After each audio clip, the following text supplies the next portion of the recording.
ईमान है। ईमान ईमान अस्सलाम वालेकुम, मैं हूं आपका होस्ट मोहसिन सिद्दीकी। आज हम बात करेंगे ऑडियोलॉजी के ऊपर और इसी तरह स्पीच थेरेपी के ऊपर। हमारे पास एक पेशेंट भी मौजूद हैं जिनको ये इशू है और हमारे पास एक ऑडियोलॉजिस्ट भी मौजूद हैं जो कि इंशाल्लाह हमें वो इंस्ट्रूमेंट यूज़ करके दिखाएंगे और इसके साथ साथ हमें गाइड भी करेंगे ये इंस्ट्रूमेंट कितने ज़्यादा बेनिफिशियल होते हैं और किन लोगों को ये यूज़ हो सकते हैं। मेरा नाम सैयद मतीन सईद है। मैं हेयरिंग केयर सेंटर के सेटअप को पिछले तकरीबन कोई 22-23 साल से रन कर रहा हूँ। हमारे यहाँ ऑडियोलॉजिकल इक्विपमेंट और hearing aid fitting, year mode fabrication और उसकी रिपेयरिंग वगैरह की फैसिलिटी अवेलेबल है। पैदाइशी लॉस होते हैं आमतौर पे बच्चों में, और बुज़ुर्गों में एज फैक्टर की वजह से उनके सेंसोरियल हेयरिंग लॉस होता है, क्योंकि उम्र के साथ उनके कान कमज़ोर हो जाते हैं, जिसकी वजह से उनकी समात कमज़ोर होती है। सर, बच्चों में मतलब रिकवरी के चांस कितने हो सकते हैं? बच्चों में डिपेंड करता है कि उनका हेयरिंग टेस्ट रिपोर्ट कैसी है। बाज़ बच्चों के हेयरिंग लॉस जो है वो ज़रा कम होता है, जिसको हम मॉडरेट हेयरिंग लॉस कहते हैं। उसमें तो 100% रिकवरी रेशियो है। और बाज़ बच्चों में सीवियर हेयरिंग लॉस होता है, उसमें थोड़ी सी स्ट्रगल करनी पड़ती है, मेहनत करनी पड़ती है, स्पीच थेरेपी करवानी पड़ती है बच्चों को हेयरिंग एड फिटिंग के बाद, और उसमें भी बच्चों की काफ़ी बेहतर स्पीच डेवलप हो जाती है।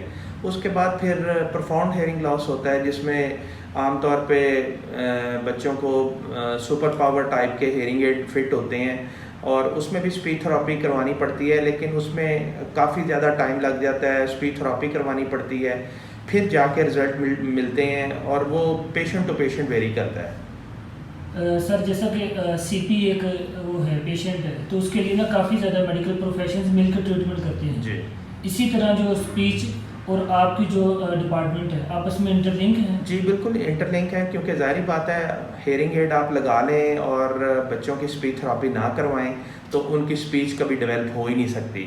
बच्चे सुनना तो शुरू कर देते हैं, लेकिन बोलने की उनको क्योंकि आदत नहीं होती, तो इसलिए स्पीच थेरेपी की उनको अशद ज़रूरत होती है। तो स्पीच थेरेपी ज़रूर करवानी चाहिए हेयरिंग एड फिटिंग के बाद। यहाँ पे ABR टेस्ट करते हैं, जो बच्चे प्योर टोन ऑडियोमेट्री जिनकी परफॉर्म नहीं हो सकती, उनकी यहाँ पे हेयरिंग एवेल्यूएशन होती है, ताकि पता चल सके कि उनका हेयरिंग लॉस कितना है। थ्रू स्लीपिंग मतलब ये बच्चों को सुला के तो वो टेस्ट यहाँ पे परफॉर्म किया जाता है।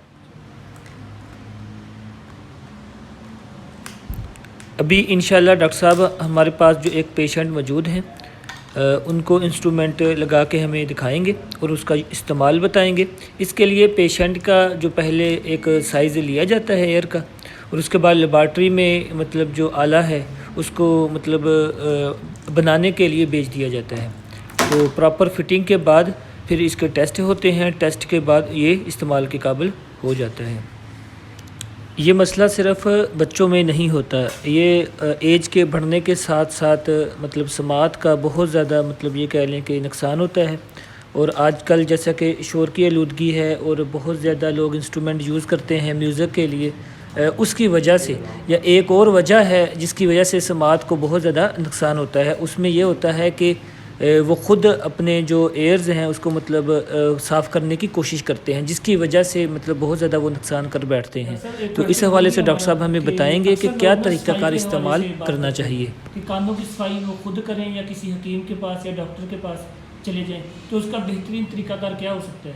देखें, एक तो किसी नीम हकीम के पास मरीज़ को कानों की सफाई के लिए बिल्कुल नहीं जाना चाहिए।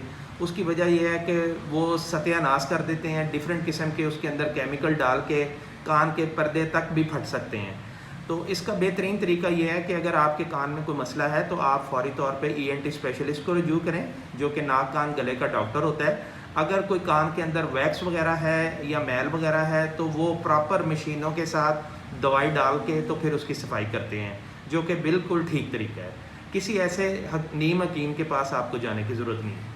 तो अक्सर मतलब वो यूज़ कर रहे होते हैं ईयरबड, कॉटन बड वगैरह या ईयरबड यूज़ कर रहे हैं तो बिल्कुल नहीं करनी चाहिए, उससे कान का पर्दा फटने का ख़दशा होता है। तो इससे एहतियात करनी चाहिए, इस चीज़ों को बिल्कुल भी कतन इस्तेमाल नहीं करना। दफ़ा टिक टिक टिक टिक की आवाज़ आती है, फिर ऑन हो जाता है। आवाज़ आई आवाज़ आई? क्या नाम है? नाम? अब्बा जी आवाज़ दें ज़रा। ईमान। अब आहिस्ता आहिस्ता रिकॉग्नाइज होगी। जी जी। अभी बच्चों को डायरेक्शन का भी पता नहीं चलता कि कहाँ से बोल रहे हैं कहाँ से नहीं बोल रहे, लेकिन इंशाल्लाह अल्लाह बेहतर करेगा। 2 नंबर पे रखने हैं आपने, 1 महीना 2 नंबर पे आपने रखना है, चलाना है इसे। अगर आप समझें कि रिस्पांस ठीक है तो इसी पे रखना है। अगर आप समझें कि रिस्पांस ज़रा कम है, इतनी तवज्जो नहीं देती, तो फिर इसे 2 और 3 के दरमियान करना है, ठीक है? पहले रिस्पॉन्स कर दी सी बोलना? जिस तरह वो बोल रही है इस तरह ही बोल रही थी। नहीं पहले जो बुलाते सी तो रिस्पॉन्स कर दी सी। अगर आमने सामने मुतवज्जो है अच्छा फिर तो गल कर दी है, जवाब भी देगी। लेकिन पिछू जिम्मे आवाज़ उसी मारी बैक साइड तो देवा फिर नहीं। मतलब फायदा है माशाल्लाह। नहीं और होएगा। अगर कोई तेज स्पीकर वगैरह की आवाज़ है या हार्न वगैरह की आवाज़ है वो सुनाई देती सी। चलो माशाल्लाह। ईमान, हाँ देखो ना, आओ ईमान चले। बिल्कुल ठीक आएगी आवाज़ इंशाल्लाह। अल्लाह का शुक्र है कि मैं तो पहले क्या सी कि एस रिपोर्ट के मुताबिक इन्हों 100% फायदा होएगा इंशाल्लाह, इंशाल्लाह। ठीक है? साले का कितने अरसे बाद तकरीबन रिजल्ट आ जाएगा? अगले भी अल्लाह को पता है। उतरन की मुद्दत भी होएगी। नहीं उतर सकते आगे, डॉक्टर ने ना को चेकअप करवाया सो कह रहे थे फिर चेकअप करा लेना।